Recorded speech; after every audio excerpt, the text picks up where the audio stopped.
Bueno amigos, una vez más gracias al Señor por esta oportunidad que Él me da de poder acercarme a cada uno de ustedes para compartir una reflexión de la palabra del Señor. Yo creo que es muy importante este trabajo que estamos haciendo, no solamente nosotros, sino otras personas que también están impartiendo la palabra de Dios a través de las redes sociales o de los medios de comunicación. Hoy volvemos de nuevo, ¿no? Había que hacer algunos ajustes, habíamos dejado un espacio de tiempo y hoy nos vamos a detener en un tema que considero de capital importancia para el pueblo del Señor y tiene que ver con las características de la iglesia, ¿no? ¿Qué características debe de tener una iglesia? Obvio que muchos de ustedes ya se están congregando en una iglesia, otros quizás tienen una simpatía o alguna afinidad, pero no se están congregando.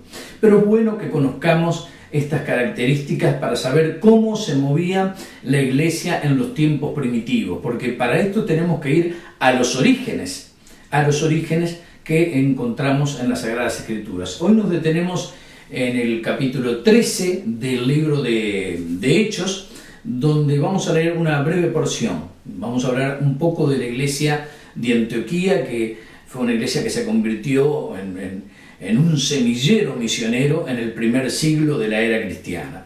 Dice que había en la iglesia de Antioquía profetas, maestros, estaba Bernabé y otros hombres de Dios que conformaban la iglesia, entre ellos también estaba Saulo, que después llegó a ser el apóstol Pablo. Y dice que ministrando estos al Señor y ayunando, dijo el Espíritu Santo: apartadme a Bernabé y a Saulo para la obra a la cual los he llamado. Entonces, habiendo ayunado y orado, les impusieron las manos y los despidieron. Bueno, vamos a hablar de algunas características importantes que ya notamos en este pasaje de las Sagradas Escrituras. En primer lugar, vemos los ministerios. Qué importante que son los ministerios dentro de la iglesia de Dios.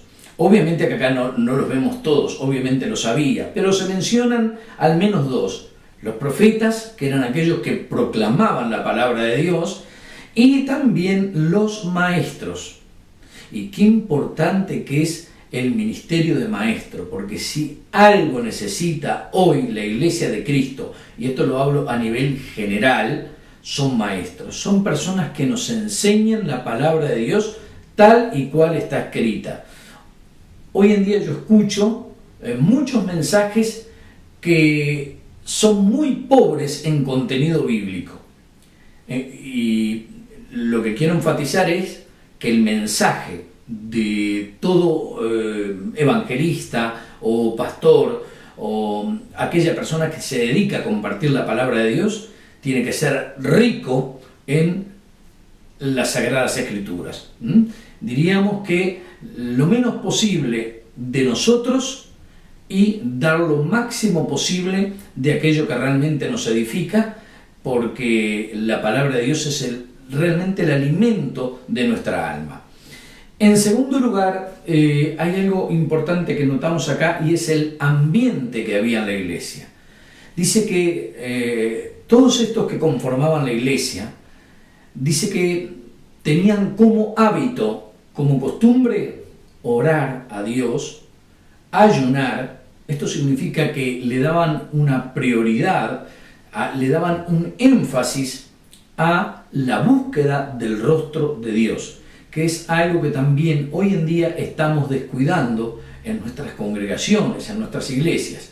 Y esto es algo que tenemos que rescatar, la búsqueda de Dios. Había un fuerte énfasis en estos dos aspectos: la vida de oración y también aquellos que apartaban un tiempo para ayunar. Y se generaba un ambiente espiritual, que era un ambiente fértil, que era un ambiente propicio para que el Espíritu Santo se moviera. Y cuando el Espíritu Santo se mueve y el Espíritu Santo comienza a operar y a trabajar, es el que comienza a impulsar a la iglesia en el sentido correcto. Porque la iglesia tiene que ser guiada y dirigida por el Espíritu Santo. por muchas razones. En primer lugar, el Espíritu Santo es el que imparte los dones, el Espíritu Santo es el que hace la obra de santificación en nuestras vidas, el que purifica la iglesia, el Espíritu Santo da dirección, el Espíritu Santo llama, o sea que habla y llama. Acá vemos al Espíritu Santo señalando a dos personas, a Bernabé y a Saulo, para la obra misionera. Así que cuán importante es que nosotros generemos el ambiente espiritual de búsqueda de forma que el Espíritu Santo se pueda mover entre nosotros y impulsarnos a hacer la labor de Dios, no nuestra labor, no quizás nuestros programas, por más buenos que sean, y es bueno tener programas, pero que lo que prevalezca sea el programa del Espíritu Santo, el plan de Dios, el propósito de Dios para la iglesia, y eso lo hace el Espíritu Santo.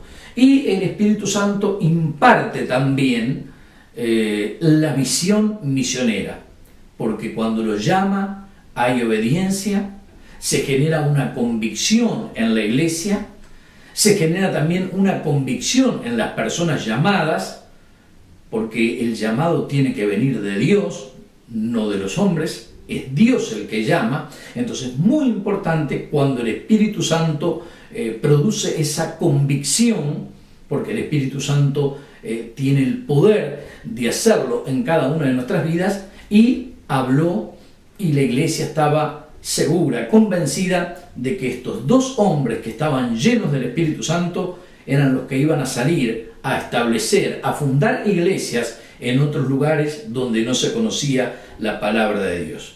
Así que vemos las características de la iglesia, algunas, porque obviamente que este espacio, que es una breve reflexión bíblica, no nos permite hablar de todas las características, pero hablamos de algunas que son muy importantes. En primer lugar, tienen que existir los ministerios dentro de la iglesia.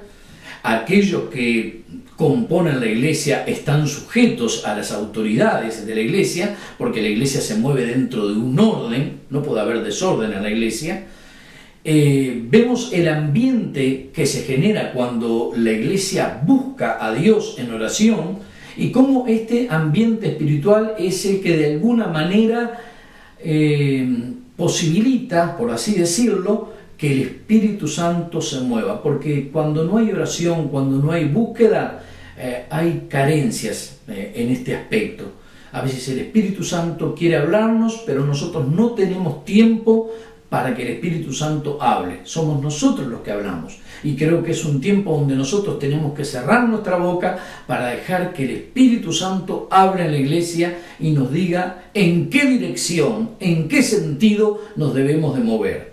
Y por último, el Espíritu Santo es el que pone en nuestros corazones ese anhelo, ese sentir misionero de llevar la semilla de Dios a muchos lugares. Quizás comencemos por nuestro propio barrio, sigamos por nuestro propio país, continuemos por otras naciones, y así la palabra de Dios se va esparciendo hasta el fin del mundo. Y hasta el fin del mundo, y también hasta los confines de la tierra. Porque dice la Escritura que esta palabra será predicada y después vendrá el fin de todas las cosas. Pero la iglesia tiene que cumplir su rol, tiene que cumplir su propósito.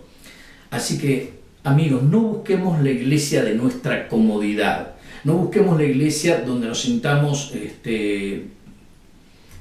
muy cómodos, sino que busquemos la iglesia que tiene estas características, donde también nosotros vamos a tener que poner de nuestra parte para generar ese ambiente de adoración, de búsqueda del rostro de Dios, de forma que Dios sea el que nos hable y que nos dirija en todas las cosas. Que Dios les bendiga, y nos volveremos a reencontrar con más breves reflexiones bíblicas. Gracias por vuestra atención.